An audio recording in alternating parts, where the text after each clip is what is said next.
Ever wondered why your loan got rejected, even though you earn well? Or why your friend got a cheaper home loan while you're stuck with higher EMIs? It's not luck. It's not income. It's something most Indians ignore until it's too late. Their credit score. In India today, credit cards, EMIs, and app-based loans are everywhere. One missed payment, one forgotten EMI, one "I'll pay it next month," and your future quietly gets more expensive. This video will show you how that happens and, more importantly, how to fix it in 90 days without paying a credit coach. In India, credit is sold as convenience. No-cost EMI. Pay later. Instant card approval. But here's what most people aren't told. Credit doesn't care about your intentions. It only records your behavior. Your credit score is a report card, and banks read it before they read your salary slip. We've all been there. Life gets incredibly busy, and that one credit card payment due date just slips your mind. You might think, it's just a few days late, what's the harm? Let's say you miss one payment.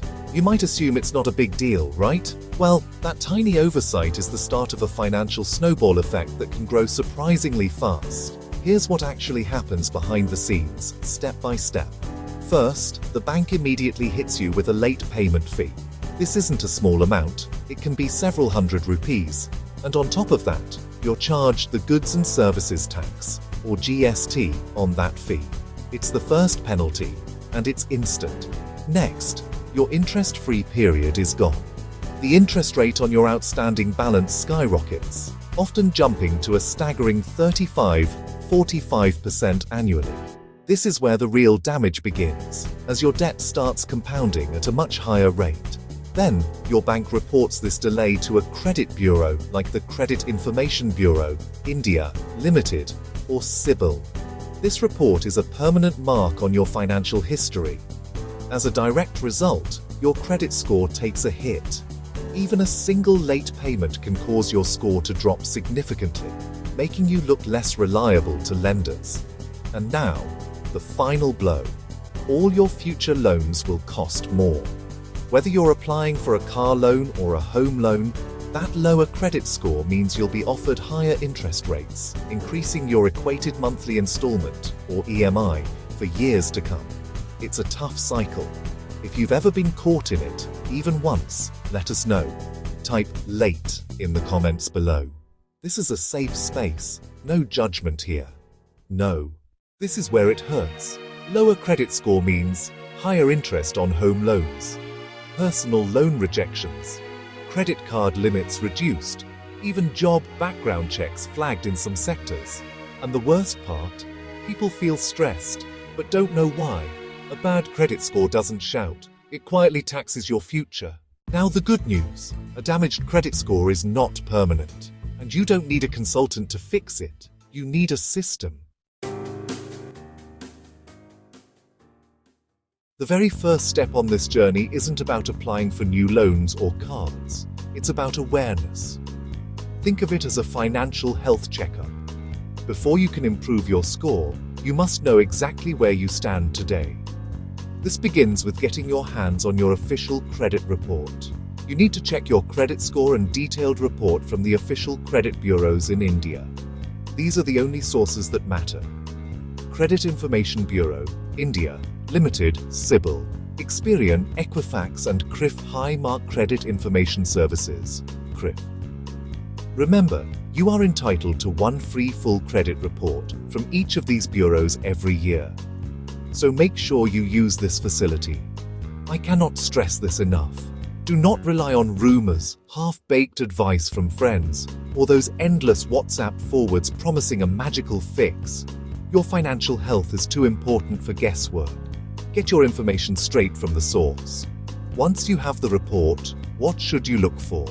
Scrutinize it for red flags. Check for any missed or late payments, even if it was just by a day. Verify that credit cards you've closed are actually marked as closed, not active. Look for loans or inquiries you don't recognize. These could be errors or signs of fraud. Also, note if you have too many active loans or credit cards at once, as this can impact your score. This is your action step. Pause this video right now. Go to the official website of one of the bureaus and download your free report. Seriously, do it. We'll be right here when you get back, ready for the next step. Most Indians don't realize this. You can actually negotiate with banks. If you've missed payments due to job loss, medical issues, or genuine reasons, call them. What to ask? Late fee reversal. Interest waiver payment restructuring goodwill correction for old mistakes. Banks prefer recovery over conflict. Silence hurts you more than conversation.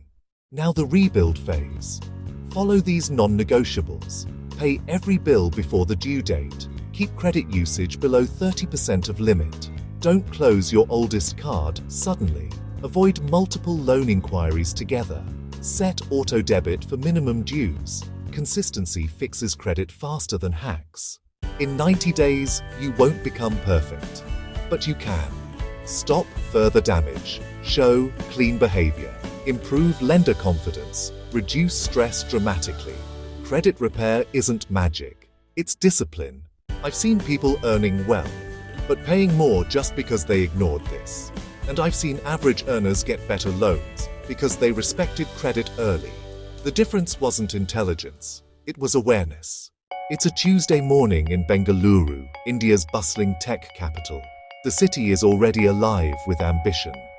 Meet Aman, a senior software engineer, sipping his morning filter coffee as he logs into his laptop. He's been planning a major home renovation, and today's the day he applies for a personal loan. He navigates to the portal of a large private bank he's been with for years. For example, a bank like Housing Development Finance Corporation, HDFC Bank. Their digital process is smooth, and he already has a salary account with them, which makes things much easier. A man's financial profile is what lenders dream of. First, he has a history of clean repayments. This means every single equated monthly installment, EMI, for his car loan and his credit card bills have been paid on time, every time. This discipline is reflected in his High Credit Information Bureau, India, Limited, CIBIL score. He also maintains low credit utilization. On his credit card with a 1 lakh rupee limit, he rarely spends more than 20 or 30,000 rupees a month and pays it off in full. This shows lenders he isn't reliant on credit to manage his expenses. His income is consistent. Every month, like clockwork, his salary from a top information technology IT firm lands in his account. For a bank, this predictability is gold. It's a clear indicator of his ability to service a new loan. And crucially, his debt-to-income ratio, or DTI, is low. This metric compares his total monthly debt payments to his gross monthly income. Since his only existing EMI is small, his DTI is well below the 40% threshold that most banks look for. Because of all this, he's already pre-approved. The bank's algorithm has analyzed his profile and flagged him as a low-risk customer. Within minutes, an offer lands in his inbox. The full amount he asked for, at a very competitive interest rate. For salaried professionals like Aman with a strong credit history, the process is often this seamless. Now, let's travel to a cafe in Mumbai. This is Ria, a talented freelance graphic designer. Her income is good, but it's not consistent. Some months she lands big projects, other months are slower. She needs to upgrade her high-end laptop and software, an essential investment for her business. Ria applies not with a traditional bank, but with a fintech non-banking financial company, or NBFC. For example, a company like Bajaj Finance. These lenders often have more flexible criteria for self-employed individuals. Her biggest challenge? Variable income. Unlike Aman's fixed monthly salary, her earnings ebb and flow. To prove her repayment capacity, the NBFC's process is different. She shares her bank statements for the last 6 months, and sometimes even a year, to show her average monthly balance and cash flow. She also uploads her latest income tax return, or ITR, which formalizes her annual earnings for the government. The offer comes back quickly, but it's different from Aman's. The approved loan amount, the ticket size, is a bit smaller than what she requested. and the interest rate is slightly higher. This premium is the NBFC's way of balancing the perceived risk of her variable income. The loan is approved, but with two conditions. She must set up an auto-debit mandate for the EMIs, giving the lender direct access to debit her account on the due date. And there will be a review of her account performance after 12 months, with the possibility of a top-up loan if her repayments are regular. Finally, let's go to a small family-run shop in Jaipur. Mohan, the owner, needs a working capital loan to stock up for the festive season. He approaches his local public sector bank branch, for instance, the State Bank of India, SBI, where his family has banked for generations. But there's a problem. A single late payment on a previous loan during the COVID-19 lockdown has dinged his credit score. An automated system might reject him outright. This is where the human touch of relationship banking comes in. Mohan sits down with the branch manager and explains the situation. The manager, knowing Mohan's long history with the bank, agrees to help. He facilitates a late fee reversal and proposes a simple restructuring of the old loan to formally acknowledge the past issue and resolve it. The condition? Mohan must make all his payments perfectly on time for the next 90 days. He does. True to his word, 3 months later, the manager approves the working capital top-up he needed. These 3 stories show how lenders see different professions. Some are viewed as inherently stable. Think doctors with established practices, government staff with job security, and IT folks in high-demand roles. They often get the best terms with the least friction. Others, like gig economy workers, early-stage startup founders, or salespeople with high variable pay, are seen as higher risk due to income volatility. They can still get loans, but they often need to provide more documentation, show significant savings buffers, or accept higher rates. A strong long-term banking history can significantly help bridge this gap. Now, let's zoom out. Your loan application doesn't happen in a vacuum.